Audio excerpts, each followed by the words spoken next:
నమస్తే welcome to morning paper analysis నేను సిరాజ్ తెలుగు రాష్ట్రాల్లో ఉన్నటువంటి వార్తాపత్రికల్లోని ప్రధాన అంశాలను ఒకసారి పరిశీలిద్దాం.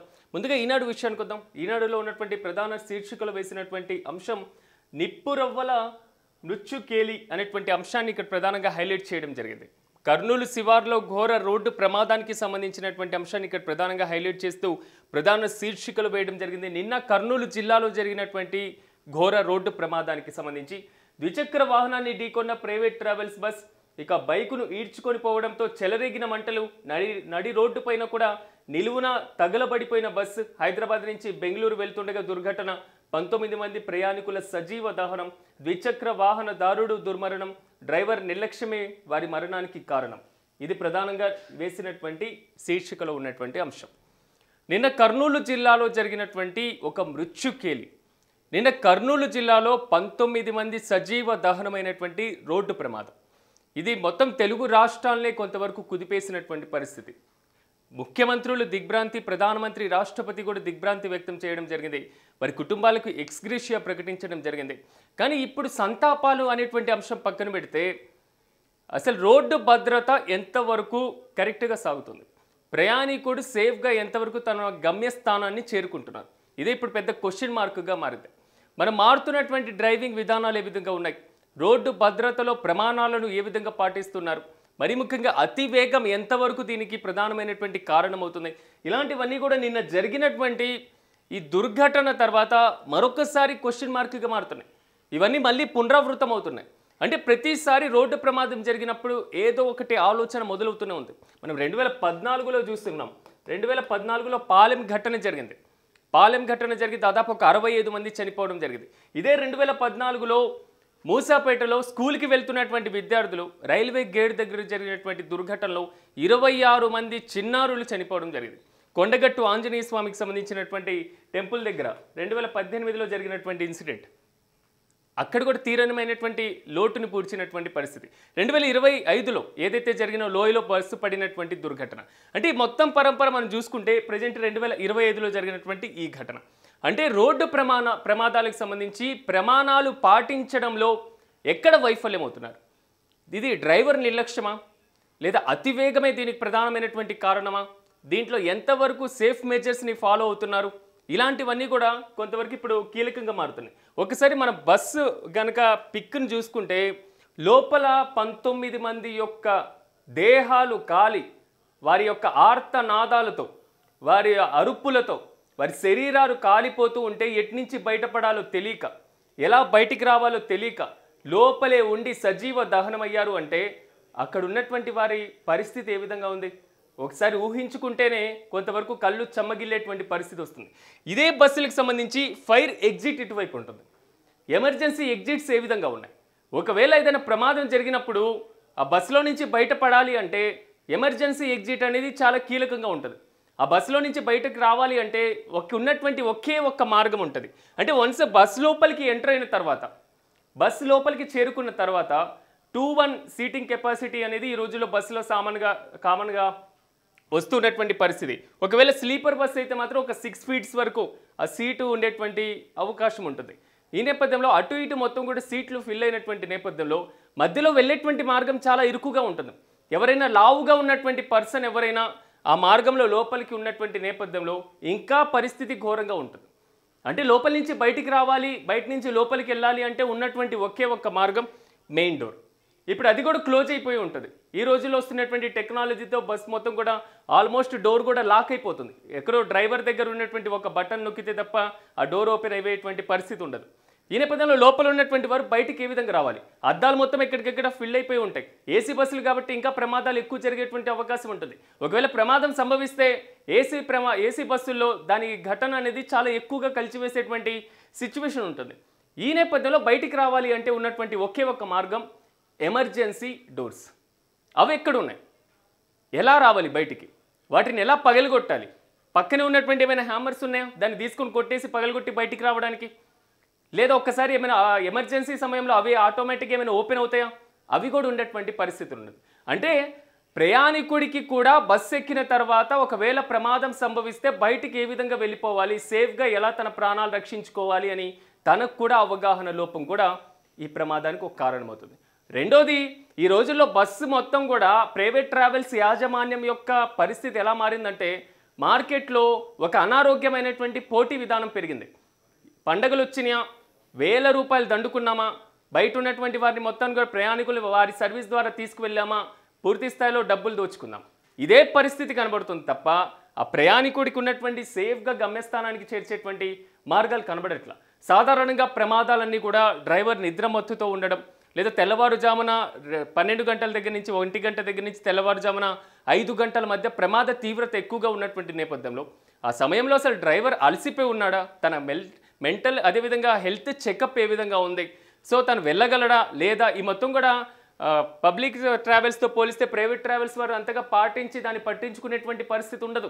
డ్రైవర్ అనేవాడు ఒక రథసారథి, ఆ రథసారథి అనేవాడు వెనకాల ఉన్నటువంటి ప్రాణాలు పలుకొనేటువంటి పరిస్థితి వస్తే వాళ్ళే ఎముడయ్యేటువంటి పరిస్థితి కనబడుతుంది. కానీ నిన్న జరిగినటువంటి ఘటన మాత్రం కొంతవరకు బాధాకరమైనటువంటి సంఘటన అయినప్పటికీను ఇది తెలుగు రాష్ట్రాల్లో మాత్రం కొంతవరకు చర్చనీయాంశంగా మారింది. మరోసారి ఇలాంటి ప్రమాదాలు జరగకుండా ఉండాలి అంటే మాత్రం కఠిన చర్యలు తీసుకోక తప్పదు.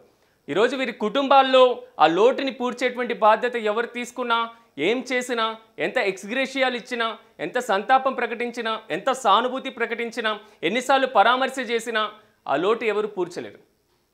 కానీ ఇక్కడ ఉన్నటువంటి ఒకే ఒక అంశం, మళ్ళీ ఇలాంటి ప్రమాదాలు పునరావృతం కాకుండా ఉండడం. ఈ రోజుల్లో ప్రమాదాలు జరిగినప్పుడు షరామామూలుగా వెళ్ళి తనిఖీలు చేయడం. ఈరోజు మార్నింగ్ కొంతమంది ప్రయాణికులతో మాట్లాడినప్పుడు నిన్న జరిగినటువంటి ఇన్సిడెంట్ కాబట్టి రాత్రి వారు ప్రయాణాన్ని మొదలుపెట్టిన తర్వాత పోలీసులు వచ్చేసి ఆపేసి ఎక్కడికక్కడ బస్సుకి సంబంధించినటువంటి తనిఖీలు చేశారని కొంతవరకు ప్రయాణికుల దగ్గర నుంచి వచ్చినటువంటి వాదన. అంటే ఇలాంటి ప్రమాదాలు జరిగితే తప్ప మనం తనిఖీలు చేసేటువంటి సిచ్యువేషన్లో లేమా? ఇలాంటి ప్రమాదాలు మాత్రమే ఒకసారి బస్సుల యొక్క సేఫ్టీ గురించి మరోసారి మనకి గుర్తు చేస్తూ ఉంటాయా?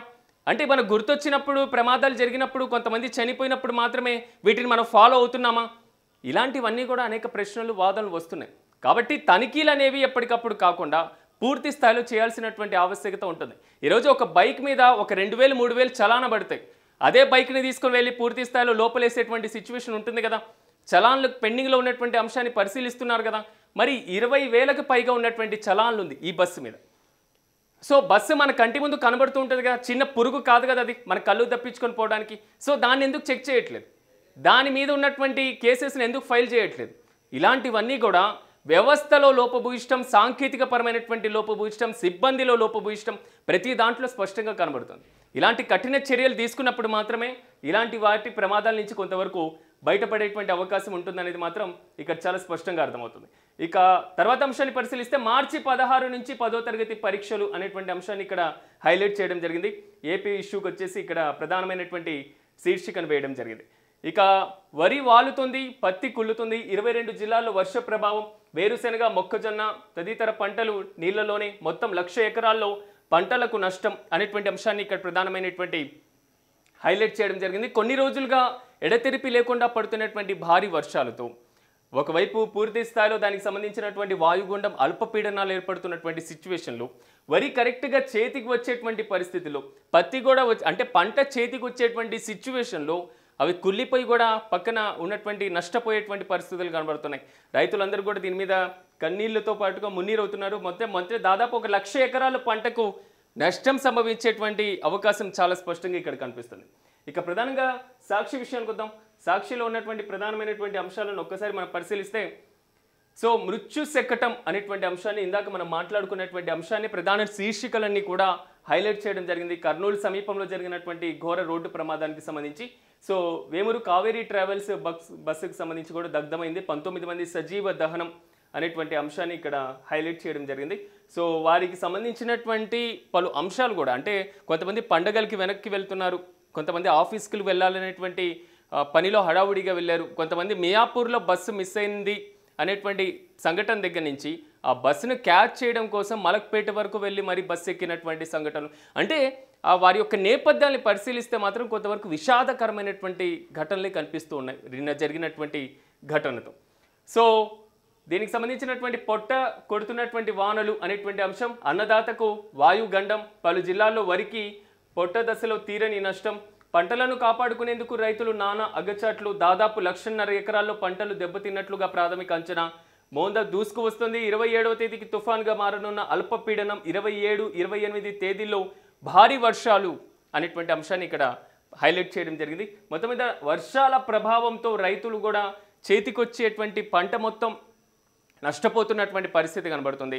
ఆరుగాలం పండించినటువంటి పంట చేతికొచ్చేటువంటి సమయానికి ప్రకృతి వైపరీత్యాల కారణంగా ఇలాంటి తుఫాన్ల ప్రభావంగా కొంతవరకు నష్టపోతే మాత్రం అది రైతులకి తీవ్రమైనటువంటి నష్టంగా మిగిలేటువంటి సిచ్యువేషన్ ఉంది. ప్రభుత్వాలు కూడా దీని మీద సత్వరమైనటువంటి చర్యలు తీసుకోవాల్సినటువంటి ఆవశ్యకత ఖచ్చితంగా ఉంది. ఎందుకంటే పంట నష్ట తీవ్రతను అంచనా వేయడం, అందుకని పంట తీవ్రతని మనం అంచనా వేస్తూ ఉంటాం, కానీ నష్ట తీవ్రతను కూడా అంచనా వేసినప్పుడు మాత్రమే రైతుకు కొంతవరకు కూడా లాభసాటిగా ఉండేటువంటి అవకాశం ఉంటుంది. దీని తర్వాత పూర్తి స్థాయిలో పంట నష్టపోయినటువంటి తర్వాత వీరు ఎన్నిసార్లు కూడా తిరిగిన ప్రయోజనం ఉండేటువంటి సిచ్యువేషన్స్ కూడా చాలా సందర్భాల్లో మనకి తక్కువగా కనిపిస్తుంటాయి. ఇక గురువులకు కఠిన పరీక్ష, ఇన్ సర్వీస్ ఉన్నవారికి ఉపాధ్యాయ అర్హత, పరీక్ష నిర్వహణ పైన ఆగ్రహం, రివ్యూ పిటిషన్ వేయకుండా నోటిఫికేషన్ ఇవ్వడం పైన గరం. రాష్ట్రంలో దాదాపు 1.30 లక్షల మంది ఉపాధ్యాయులపైన ప్రభావం అనేటువంటి అంశాన్ని ఇక్కడ, అంటే సర్వీస్లో ఉన్నటువంటి వారికి టెట్ పరీక్ష నిర్వహణకు సంబంధించినటువంటి అంశంపైన ఉపాధ్యాయుల్లో కూడా ఆగ్రహం వ్యక్తం అవుతుంది అనేటువంటి అంశాన్ని ఇక్కడ ప్రధానంగా హైలైట్ చేయడం జరిగింది. ఇక రికార్డులు బద్దలు కొడతాం, బీహార్లో మళ్ళీ మాదే విజయం, ప్రధానమంత్రి నరేంద్ర మోదీ ధీమా, 2 జిల్లాల్లో ఎన్నికల ప్రచారం, నేరగాళ్ల కూటమిని ఓడించాలి అని ప్రజలకు పిలుపు అనేటువంటి అంశాన్ని ఇక్కడ హైలైట్ చేశారు. మొత్తం మీద బీహార్లో మాత్రం ప్రధానమంత్రి పర్యటిస్తున్నారు, ఎన్నికల ప్రచారంలో పాల్గొన్నారు. అక్కడ 2 జిల్లాల్లో దాదాపు ప్రచారంలో పాల్గొంటూ కూడా ఎన్డీఏ కూటమికి మద్దతు ప్రకటించాలి.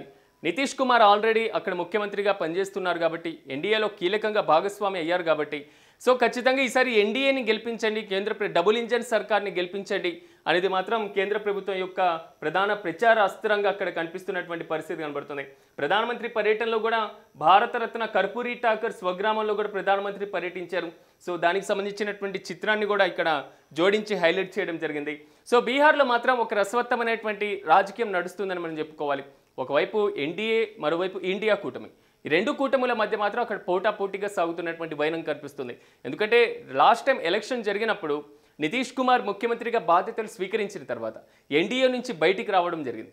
ఎన్డీఏ నుంచి బయటకు వచ్చినటువంటి తర్వాత కాంగ్రెస్ పార్టీతో కలవడం, మళ్ళీ దానికి సంబంధించినటువంటి కూటమిలో భాగస్వామి కావడం, కాంగ్రెస్ పార్టీ ఆధ్వర్యంలో మళ్ళీ ముఖ్యమంత్రి అవ్వడం, మళ్ళీ కాంగ్రెస్ పార్టీ నుంచి ఉన్న పలంగా ఒక అర్ధరాత్రి రాజీనామా చేసేసి మళ్ళీ పక్కకు వచ్చేసి ఎన్డీఏతో తెల్లవారుజామున మళ్ళీ ముఖ్యమంత్రిగా ప్రమాణ స్వీకారం చేయడం, అంటే అధికార మార్పు అనేది గత 5 ఏళ్లలో 2-3 సార్లు చాలా స్పష్టంగా కనబడింది.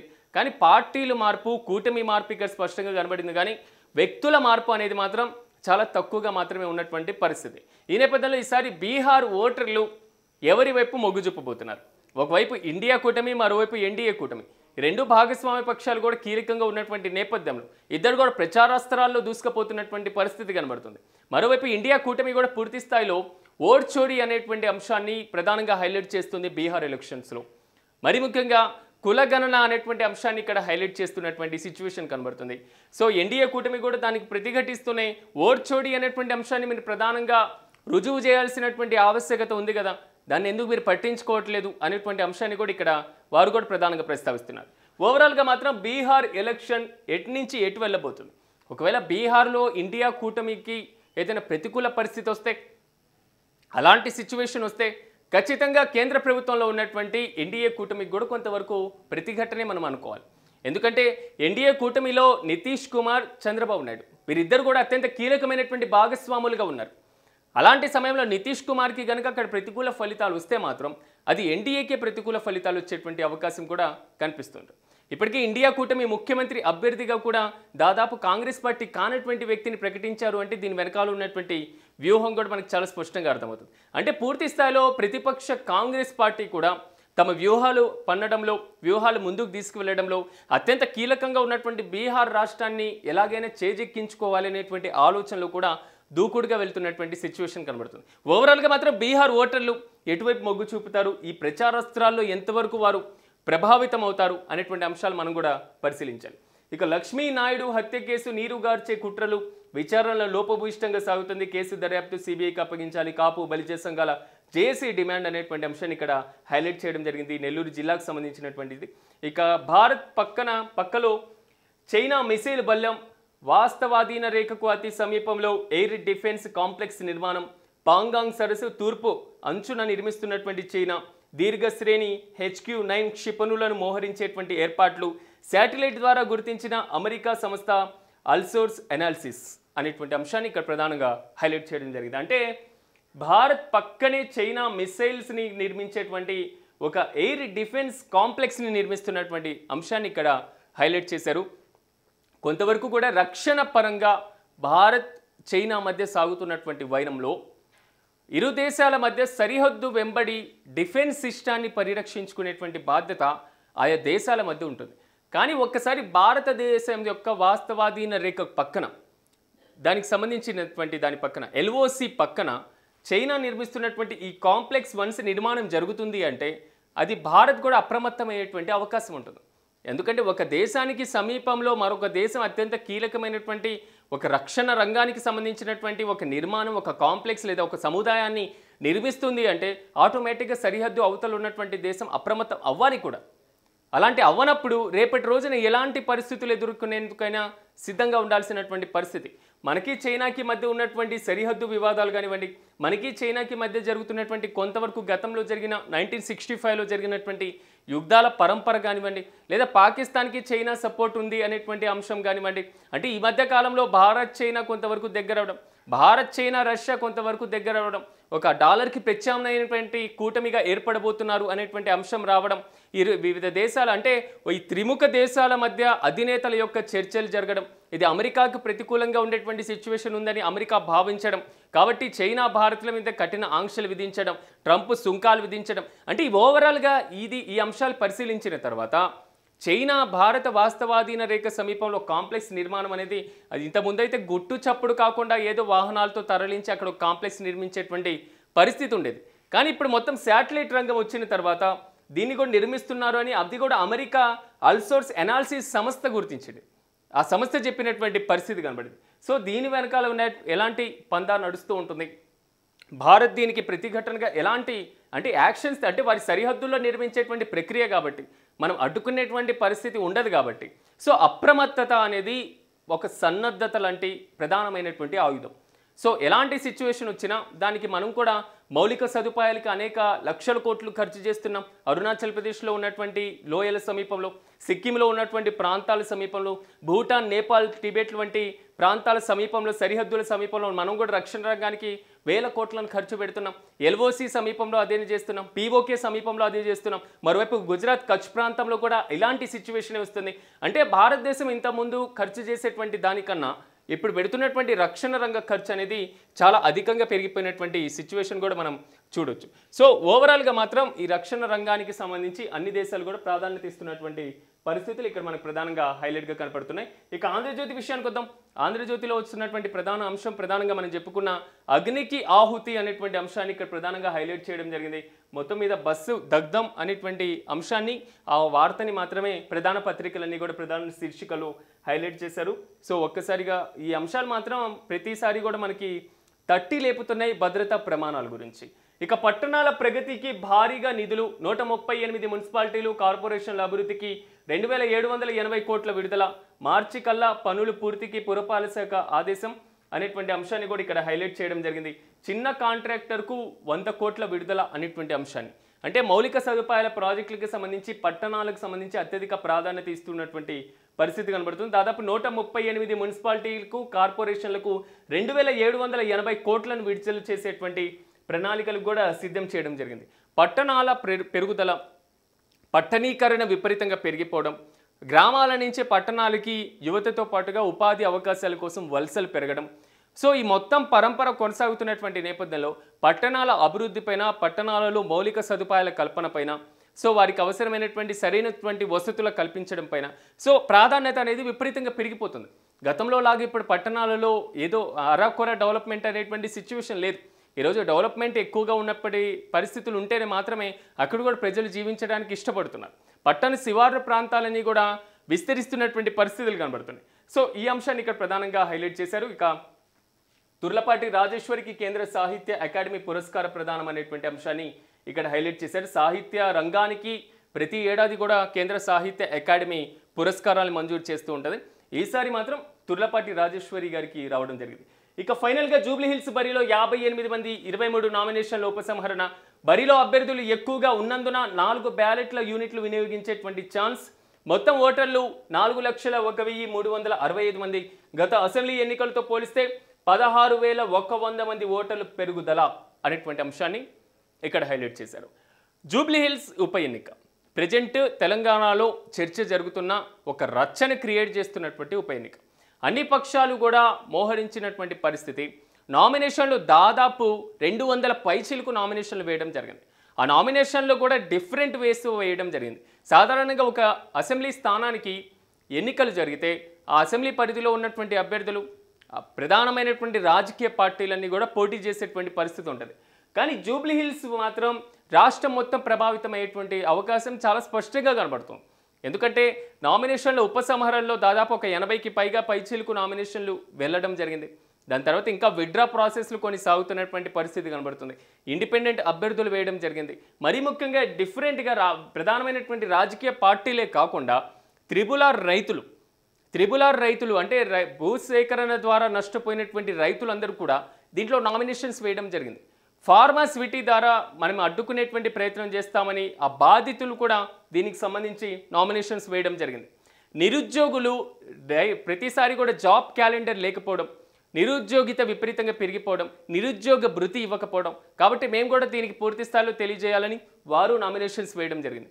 ఇలా నామినేషన్ల పరంపర కొనసాగి ఫైనల్గా మిగిలినటువంటి నామినేషన్స్ మాత్రం 58 మంది రేపు బరిలో దిగబోతున్నారు. 58 మందికి సంబంధించి రేపు ఒకవేళ ఎన్నికలు పూర్తి స్థాయిలో వీరు కూడా ఉపసంహరించకపోతే, నామినేషన్స్ ఉపసంహరణ లేకపోతే 4 బ్యాలెట్ యూనిట్లను కూడా వినియోగించేటువంటి అవకాశం ఉంది అనేటువంటి అంశం. గతంతో పోలిస్తే దాదాపు ఒక 16,100 మంది వరకు ఓటర్లు పెరిగారంటే దాదాపు ఒక 4,01,000 వరకు ఓటర్లు ఉన్నటువంటి పరిస్థితి. సో ప్రధానమైనటువంటి పార్టీలన్నీ కూడా ముందుకు సాగుతున్నటువంటి నేపథ్యంలో జూబ్లీహిల్స్ ఉప ఎన్నికకి ఇక కరెక్ట్గా ఒక 5 రోజుల తర్వాత ఒక 15 రోజులు మాత్రమే సమయం ఉంది.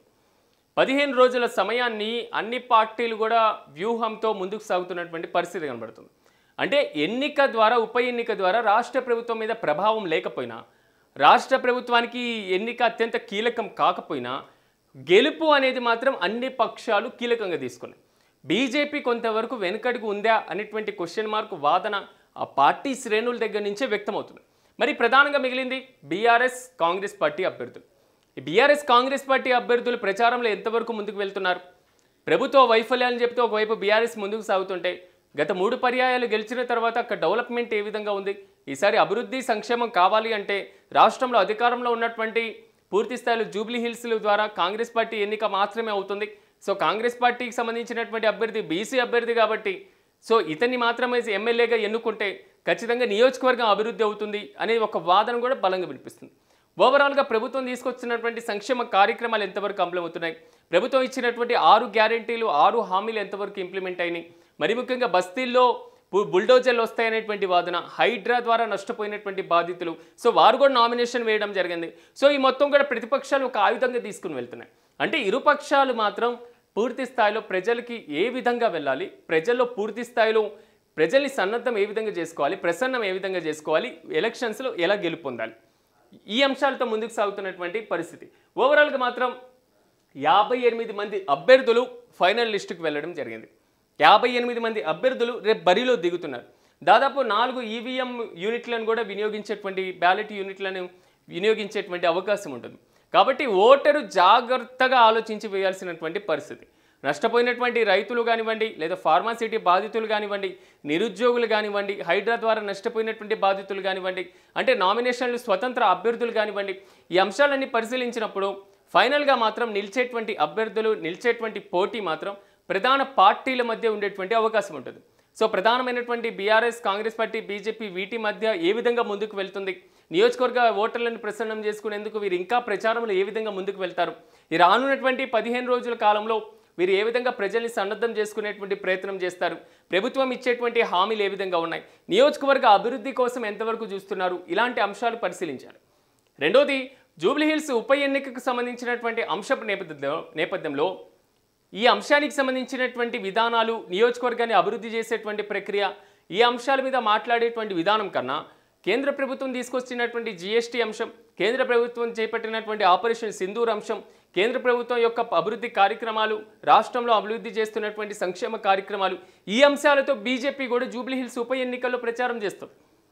అంటే జూబ్లీహిల్స్ ఉప ఎన్నికల్లో విద్యావంతులైనటువంటి ఓటర్లు ఎక్కువగా ఉన్నారు కాబట్టి, కేంద్ర ప్రభుత్వం యొక్క పూర్తి స్థాయిలో కార్యక్రమాలను, కార్యకలాపాలను వారు పరిశీలిస్తారు కాబట్టి బీజేపీకి గడగ పట్టం కడితే, గతంలో లోక్సభ ఎన్నికల్లో దాదాపు ఒక సగం వరకు ఎంపీ సీట్లను గెలవడం జరిగింది కాబట్టి, సో బీజేపీ ఓటు బ్యాంక్ పెరుగుతుంది కాబట్టి, ఈ జూబ్లీహిల్స్ ఉప ఎన్నిక ద్వారా మరోసారి బీజేపీ అభ్యర్థి శాసనసభలో బలంగా గలం వినిపించేటువంటి అవకాశం ఉందనేది మాత్రం బీజేపీ వాదన. సేమ్ టైం రాష్ట్ర ప్రభుత్వాలు కూడా, రాష్ట్రంలో ఉన్నటువంటి పార్టీలు కూడా ఇలాంటి ప్రచారాస్త్రాలే. అంటే దాదాపు ఒక 40 మంది ప్రతి పార్టీ నుంచి కూడా స్టార్ క్యాంపెయినర్లు ఉన్నటువంటి పరిస్థితి. నిన్న బీఆర్ఎస్కి సంబంధించి మాజీ ముఖ్యమంత్రి బీఆర్ఎస్ అధినేత కేసీఆర్ కూడా ఒక సన్నాహక సమావేశాన్ని ఏర్పాటు చేయడం జరిగింది. ఈ ఎన్నికల్లో ఎలాగైనా గెలుపొందడానికి కావాల్సినటువంటి వ్యూహాలు రచించడం కోసం పార్టీకి సంబంధించినటువంటి కీలకమైనటువంటి అభ్యర్థులతో, కీలకమైనటువంటి నేతలతో, మాజీ మంత్రులతో మోహరించడం జరిగింది. కాంగ్రెస్ పార్టీ కూడా ఒక్కొక్క డివిజన్కి ఒక్కొక్క మంత్రిని, కార్పొరేషన్ చైర్మన్లను, ఎమ్మెల్యేలను, రాజ్యసభ సభ్యుల్ని, లోక్సభ సభ్యుల్ని ఇలాగ మోహరించడం జరిగింది. బీజేపీ కూడా at the same time star క్యాంపెయిన్లో ఎక్కడ తగ్గినటువంటి సిచ్యువేషన్ లేదు. బీజేపీ పాలిత రాష్ట్రాల ముఖ్యమంత్రుల్ని కూడా స్టార్ క్యాంపెయినర్గా పెట్టడం జరిగింది. బీజేపీ కేంద్ర ప్రభుత్వానికి సంబంధించిన కేంద్ర మంత్రుల్ని కూడా స్టార్ క్యాంపెయిన్లో పెట్టడం జరిగింది. అంటే ఓవరాల్గా మాత్రం అన్ని పార్టీలు కీలకంగా తీసుకున్నాయి కాబట్టి, సో నెక్స్ట్ ఎలా ఉండబోతుంది అనేది మనం కూడా వేచి చూడాలి. సో ఫిలిం ఛాంబర్లో ఎన్నికల లొల్లి అనేటువంటి అంశాన్ని ఇక్కడ హైలైట్ చేయడం జరిగింది. సో మంత్రుల దగ్గరకు ఛాంబర్ పంచాయతీ వెళ్ళినటువంటి పరిస్థితి ప్రతిసారి తెలుగు ఫిలిం ఛాంబర్కి సంబంధించినటువంటి ఇష్యూలో కూడా ఇది సాగుతుంది. ఓవరాల్గా మాత్రం తెలుగు రాష్ట్రాల్లో ఉన్నటువంటి వార్తల్లోని ప్రధాన అంశాలు ఇవి. మొత్తం మీద బస్సు దగ్ధం అనేటువంటి అంశం దగ్గర నుంచి జూబ్లీహిల్స్ ఉప ఎన్నిక వరకు ప్రతి అంశం కూడా అత్యంత కీలకంగా మారినటువంటి పరిస్థితి కనబడుతుంది. చిన్న బ్రేక్ తీసుకుందాం. బ్రేక్ తర్వాత రాజకీయ విశ్లేషకులతో ఈ తెలుగు రాష్ట్రాల్లో ఉన్నటువంటి వార్తాపత్రికల్లోని ప్రధాన అంశాలను ఒకసారి విశ్లేషణ చేద్దాం. మార్నింగ్ పేపర్ అనాలిసిస్లో షార్ట్ బ్రేక్ తీసుకుందాం.